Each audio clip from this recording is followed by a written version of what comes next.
We drove it around the 500-mile track. It was a club, and there was probably 100 Model A's. There were three 400As beside this one. There's only supposed to be 340 they found in the United States left. This particular car is unique from the standpoint that it was assembled in Argentina. We traced it back as far as Massachusetts, and we couldn't find anything in it. It came out here and went through the Barrett-Jackson auction, and Larry Dyke from the club lined me up with this guy, and I bought it from this guy. J.D. Parker had bought it from Barrett-Jackson auction. I had a rattle under the back seat, so I took the back seat out, and here's a crank that says Argentine Malibu. I still have the crank, it's in there. And the tires are original, would you know, original. And you look close and it says they're Firestone, they were manufactured in New Zealand. And they were put together, of course there's a tube in each one, but you wouldn't think that, you'd see dry rot. That's a 1931, how many years did that be? More years than I can figure. I'd have to have a pencil. But you would think those tires would be checked.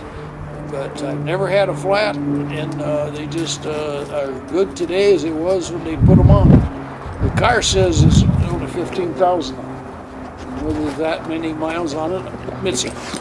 That many miles, I do not know. But it runs as good as can be. And Yope says it's not original. That's not original paint. And Yope, Flagerborg, his wife is the editor of the A400 Club, so he knows A400 more than I do. But I think we're lucky to have it, and it's kind of a museum piece. I do have a question. Most people do not know what a 400 is, or how that name came about. Yeah, that designation came about. Yeah. And if you would you explain that? I don't know as I can explain it from the fact that Model A start in late 28, October 28, and they go through 31. This is a 1931, but I do know this. Ford had to do something to compete with General Motors' 6-cylinder engine.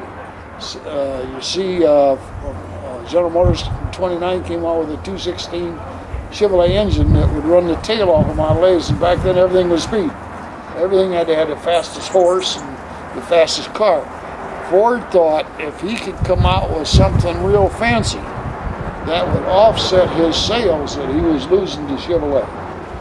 And that's the only thing I can tell you in how 400 came about, because in 32 he made 4-cylinder only 6 months, and then 6 months of V8s. He never made another 4-cylinder after that. But how come 400? The cubic inches, it don't make any difference about that. I cannot explain why he had 400. Well, this might easily be corrected because it's been a while since I read it. But to designate one Model A from another, because they had names of coupes and specials and cabriolets, and someone went through and itemized every model of the Model A, and he attached a number of a Model A. So everyone has a different number according to that identification. It was strictly for Ford itself. Yeah, well, I don't think Ford did it, but somebody did. I see. And that way, if you talk about a specific number, you know exactly what that car is. Yeah. And 400 happened to be the highest up on the list. There's not another number above 400. No. It's the highest one. That's probably a reason. But I don't remember all of the details. I don't either. But what it is an arbitrary designation of all of the models. I see. And the A part has to do with the Model A. Yeah. It's A. Same engine and stuff. A, whatever the number is. Same frame, same wheel. Yeah. 19-inch wheels and so forth.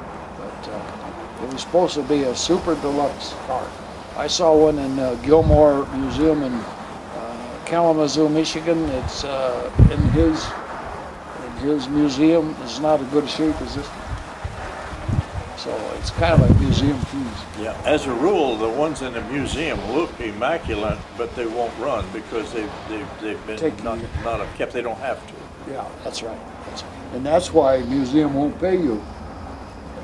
Well, an ordinary guy's going to drive it, Yeah. will pay you for it. All they want's a body and something looks like an engine in there that they can paint. Or if you want to sell a car like this to an ordinary individual, he wants to drive it. He wants it mechanically sound. I talked to the man that was taking care of Don Laughlin's museum in Laughlin, and those cars don't even have oil in them or grease or anything else in them because they don't want the drips. They're absolutely dry.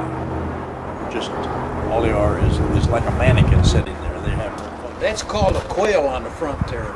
Stant, S-T-A-N-T, invented that and sold those to Ford.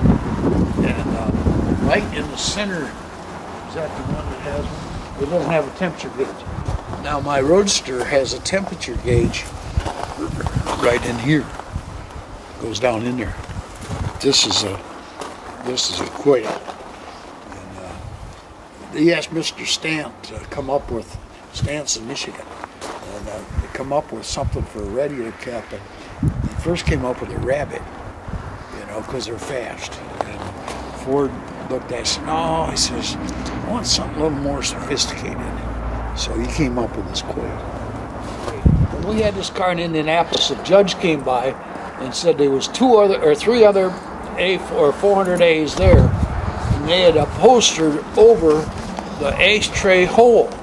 And our ashtrays are all, and they have a little butt box in there, about an inch, and by a half-inch butt box to put your butts in, and they're all wood grained. And he says, you know what those are worth? And I says, I don't have a clue. He says, those are worth $1,200 a piece. The only other place that Ford used that particular ashtray was in his three-motored airplane that he used. And he used that airplane, and there's two left yet flying. There's two of those tri-motors still left. So Cheryl came down from the hotel and took the ashtrays out.